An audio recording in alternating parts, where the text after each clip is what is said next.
ये कार्यक्रम सत्य घटनाओं से प्रेरित है। जिनके साथ ये घटनाएं घटी उसकी वास्तविकता उन्हीं तक सीमित है। भूत प्रेतों और अपसामान्य विषयों के होने पर चैनल कोई दावा नहीं करता और न ही प्रोत्साहन करता है। 3 दोस्त रजत, नमन और एल्बर्ट अपनी फोटोग्राफी ट्रिप पे जंगल की ओर निकले। डाक बंगलो के रूम की बुकिंग वो पहले से करवा चुके थे। वहां सारा सामान रखकर नहा धोकर तीनों घने जंगल की ओर चले गए, जहां से लौटते वक्त देर शाम हो चुकी थी। इसी बीच रजत ने कहा, चलो भाइयों, तुम्हें कुछ ऐसा दिखाता हूं जो तुम्हें जिंदगी भर याद रहेगा। इतना कहके रजत ने वहीं पड़ी एक लकड़ी उठाई और नीचे मिट्टी में एक बड़ा सा गोला बनाया, तकरीबन 9 फीट लंबा और चौड़ा। उस गोले के अंदर अब रजत ने एक 5 कोने वाला सितारा बनाया और उसके बीचों बीच बैठकर उसने कहा, अब देखना मजा, शैतान को बुलाऊंगा मैं। रजत की ऐसी बातें सुनकर नमन और एल्बर्ट पहले तो अपनी हंसी नहीं रोक पा रहे थे, लेकिन फिर रजत ने अपने हाथ ऊपर आसमान की ओर उठाए और अजीब सा कुछ बड़बड़ाने लगा।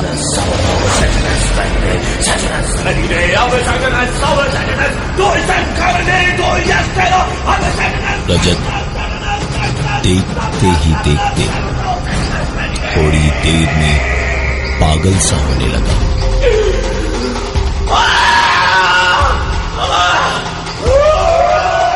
आंखें उसकी उलटने लगी, जैसे बेहोशी सी छाने लगी थी रजत पे। और तभी अचानक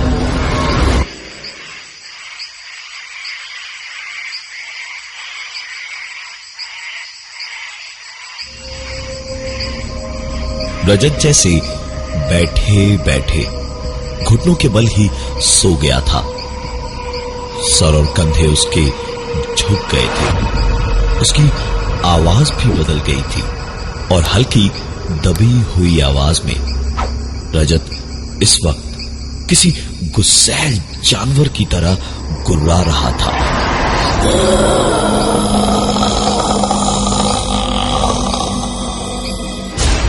और गुर्राते गुर्राते ही सर उठाकर रजत ने नमन और एल्बर्ट को बस घूरा भर था कि दोनों घबरा गए। और नमन ने बड़ी हिम्मत से कहा, रजत भाई तू ठीक तो है? एल्बर्ट ने भी हिम्मत की और उसने रजत से कहा, रजत भाई चल यहां से, अंधेरा होने लगा है, कुछ देर बाद कुछ भी दिखाई नहीं देगा यहां पर, चल चल उठ। रजत ने कोई जवाब नहीं दिया उन दोनों की बातों का और बस गुर्राता हुआ उठ के खड़ा हुआ।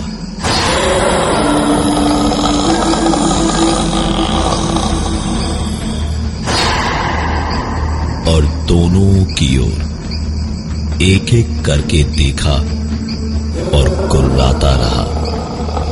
नमन और एल्बर्ट को ऐसा लग रहा था जैसे उनके बदन पे खाल के अंदर से किसी चींटियां छोड़ दी है।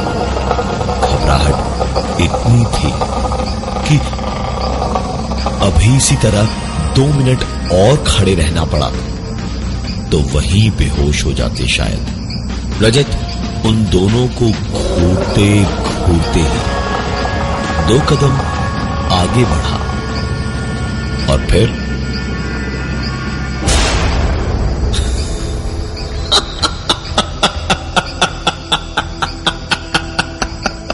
अबे तुम दोनों कितने फट्टू हो यार। इतने से मजाक पे ऐसे, ओ माय गॉड, ऐसा बुरा हाल। चेहरे देख लो, ऐसा लगेगा जैसे किसी ने खून सोख लिया है बदन से। अरे मजाक कर रहा था यार, चलो यहां से। ऐसे मजाक की उम्मीद किसी को भी नहीं थी, इसलिए दोनों थोड़े घबरा से गए थे। लेकिन रजत ने तो मजाक ही किया था, उसे क्या फर्क पड़ना था। दोनों को खींचकर ले जाने लगा वापस गेस्ट हाउस की तरफ। और गेस्ट हाउस की तरफ जाते जाते एल्बर्ट ने बस यूं ही पीछे मुड़कर एक पल को देखा तो एक बार फिर से खाल के अंदर से चींटियां रेंगने जैसा महसूस होने लगा, क्योंकि वो 9 फीट का गोला और उसके अंदर बने 5 कोने वाले सितारे जिन लकीरों से बने थे, उसमें आग जल रही थी। एल्बर्ट ने बोलना चाहा, लेकिन रजत ने एक न सुनी। रूम में ले गया और पहुंचते ही खाना भी ऑर्डर किया। एल्बर्ट के दिमाग में वही घूम रहा था।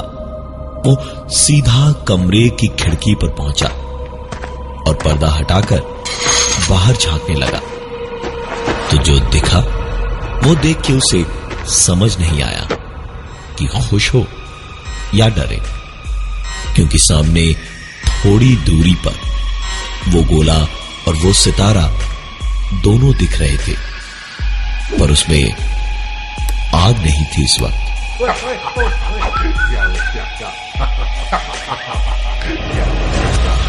आवाज सुन के एल्बर्ट पलटा तो देखा नमन एक कोने में डरा हुआ खड़ा था और पलंग पे रजत जंगल की तरह ही गुर्रा रहा था।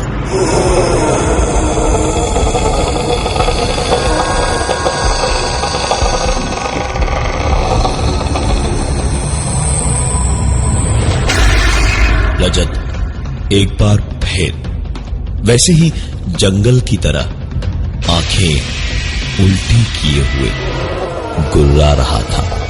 नमन ने एल्बर्ट को देखा और फिर हंसते हुए रजत से कहा, अबे ओ शैतान के नाना है, चल बहुत हुआ तेरा मजाक, हर बार नहीं फंसने वाले हम, समझा। वैसे तू अगर बोले तो तेरे शैतान के लिए हाँ 1 प्लेट चावल बोल दूं। रजत ने बैठे बैठे ही हाथों से नमन को करीब बुलाया और नमन भी हंसता हुआ जब पहुंचा तब रजत ने एक झटके से उसका कॉलर पकड़ा और करीब खींचकर किसी अलग ही आवाज में उल्टी हुई आंखों से देखता हुआ बोला, मुझे मजाक पसंद नहीं है, समझा। तो तुम्ही तीनों ने बुलाया था मुझे, अब आया हूं तो मजाक लग रहा है। एल्बर्ट और नमन को लगा कि रजत फिर मजाक कर रहा है, लेकिन ये देखने के बाद और कुछ देखना बाकी नहीं रह गया था। एल्बर्ट ने नमन को रजत के हाथों से खींच के अलग किया और वहां से लेकर बाहर भागा। दोनों 10 से 15 सेकंड में ही डाक बंगलों के बाहर थे और मन ही मन बस दुआ कर रहे थे कि जिंदा बचकर निकल पाए। दौड़ते दौड़ते ही दोनों पलटे और डाक बंगलों की ओर देखा तो पाया कि रजत खिड़की पे खड़ा चीख रहा था, भाई बचाओ, भाई बचाओ, मुझे बचा लो, मुझे बचा लो, भाई मुझे बचाओ। और खिड़की अपने आप बंद हो गई। रजत कांच पर हाथ मारता रहा। नमन और एल्बर्ट वापस डाक बंगलों की ओर अपने दोस्त रजत को बचाने के लिए भागे और भागकर जब कमरे में घुसे तो कमरे में रजत कहीं नहीं था। बाथरूम देखा, रजत वहां भी नहीं था। इधर उधर हर जगह छान मारा, लेकिन रजत कहीं दिखाई नहीं दिया। नमन और एल्बर्ट वहां से बाहर भागे और बाहर निकलते ही अंधेरे में कुछ ही दूरी पर जहां रजत ने वो गोला बनाया था, वहीं दूर से बैठा हुआ दिखाई दिया। नमन और एल्बर्ट की जान में जान आई रजत को सही सलामत देख के, और दोनों उसकी ओर दौड़े। लेकिन पास पहुंचने के बाद उन्होंने देखा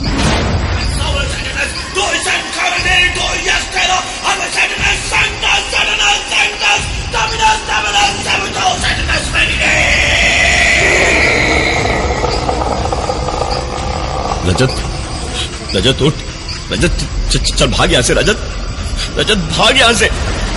नमन डरे डरे ये सब बोलता रहा, लेकिन रजत हिला तक नहीं। उसकी आंखों की पुतलियां ऊपर चढ़ चुकी थी, हाथ ऊपर आसमान की ओर थे, और आवाज जो सुनाई दे रही थी वो उसकी अपनी तो क्या, किसी भी इंसान की नहीं लग रही थी। रजत का हाल देखकर एल्बर्ट ने गले से अपना क्रॉस निकाला और रजत के माथे पर रख दिया, और क्रॉस रखते ही रजत का माथा आग में किसी पत्ते की तरह झुलसने लगा, और एल्बर्ट ने गुस्से में कहा, तुम जो भी हो रजत को छोड़ दो, चले जाओ यहां से, चले जाओ यहां से। I command you to leave! I command you to leave this body! रजत चीखा और एक जोरदार धक्का मार के एल्बर्ट को दूर फेंक दिया।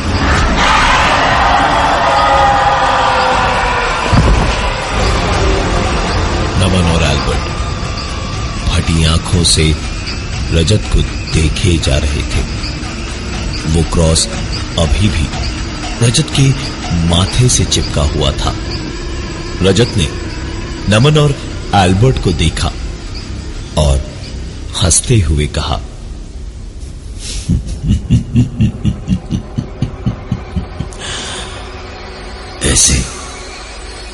ऐसे नहीं जाऊंगा मैं, समझे? इतनी आसानी से नहीं।